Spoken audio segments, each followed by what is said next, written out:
Aquinas' fourth argument for the existence of God in the Summa Theologiae is the one that is perhaps least evident to us in the modern scientific era, but it is tenable and it's very profound, so it's worth thinking about. It's the argument from the degrees of perfection.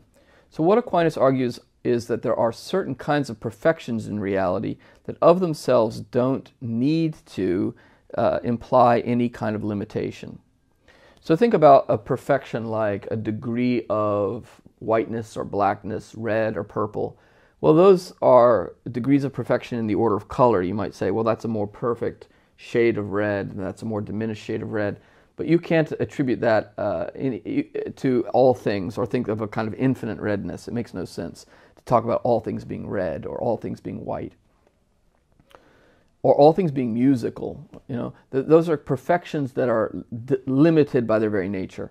But then contrast that with ideas like existence or being or unity or truth or goodness or beauty, the so-called transcendentals. These are features or characteristics of reality that in a certain way are present in all things. All things that exist, insofar as they exist, have a certain kind of being. They have a certain kind of goodness to them, however humble or exalted. They have a certain unity to them. They have a certain truth or intelligibility to them that precedes our intellectual understanding. And they have a certain beauty, an integrity, a wholeness, a splendor, however modest or however exalted, their degrees of beauty or goodness. Okay, so then Aquinas is going to say, look, there's a spectrum or a range of these perfections in things. They're present in everything. They can go all the way, as it were, to the infinite in principle. There's no delimiting factor a priori that has to be assigned to them. But we do see them emerge according to a spectrum of perfections or differentiations. So things can be more or less existent according to, you might say, perfections of quantitative endurance or necessity. They can exist in different ways according to different grades, a non-living thing, a living thing that has a spiritual soul, like a human being. They can exist according to degrees and kinds of goodness. You can have the goodness of a mere humble physical thing that has a kind of natural goodness to it insofar as it just exists and has a place in the natural order. But there's a more characteristic goodness, like we say, well, this is a good specimen of this plant or flower, or this is a good specimen of this kind of animal, or this is a good specimen of a human being, and it has human perfections, whether they be artistic perfections or whether they be intellectual or moral perfections. Okay, so there's a range of kinds of goodness and also beauty and being emergent in things.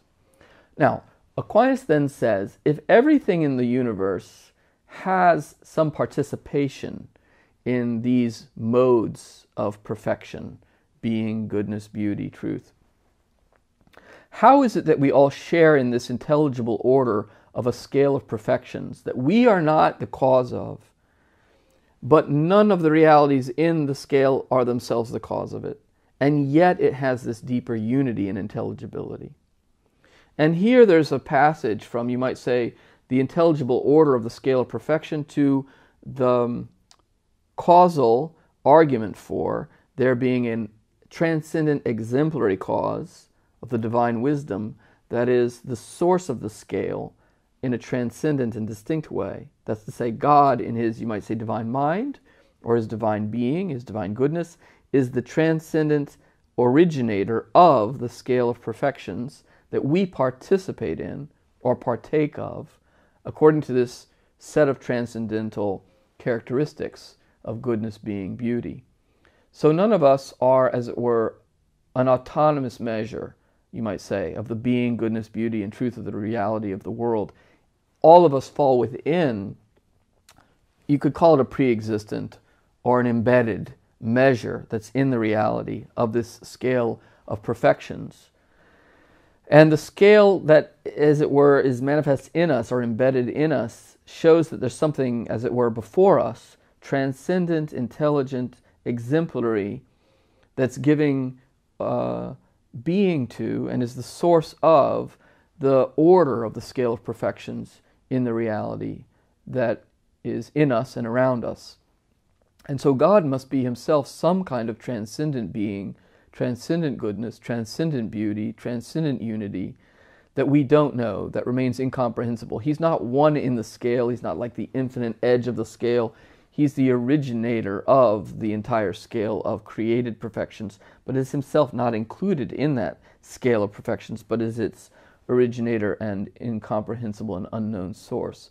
We can derive knowledge from creation that he must exist, but we don't comprehend him, as it were, within the total set of creatures, but only as the hidden architect and origin of that set of creatures, who it bears witness to, but who also remains in some real sense, philosophically speaking, mysterious and unknown to us.